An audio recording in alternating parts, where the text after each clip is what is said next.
Hello বন্ধুরা, আজ হলো সানডে। ভাবলাম একটু চিকেন খাওয়া যাক, কিন্তু আমার বরমশাইয়ের কাণ্ড দেখো।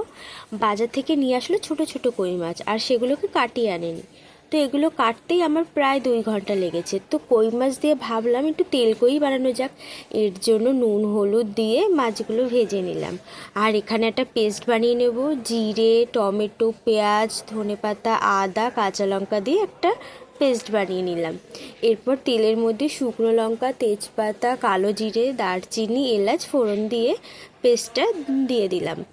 এরপরে এই আদা জিরের পেস্টটা ভালো করে কষিয়ে নিয়ে এর মধ্যে নুন, হলুদ, লঙ্কার গুঁড়ো দিয়ে আবার কষিয়ে নেবো যতক্ষণ না তেলটা ভেসে ভেসে উঠছে। তো এরপর এর মধ্যে কই মাছগুলো দিয়ে দেব, আর একটু কষিয়ে নেবো যাতে কই মাছগুলো ভেঙে না যায়। এরপরে পরিমাণ মতো জল দিয়ে ঝোলটা ফুটে উঠলেই ধনেপাতা দিয়ে ব্যাস, আমার কই মাছ তৈরি। এবার আমি টিফিনে নিয়ে গেলাম, খেতে খুব ভালো হয়েছিল। তো টাটা।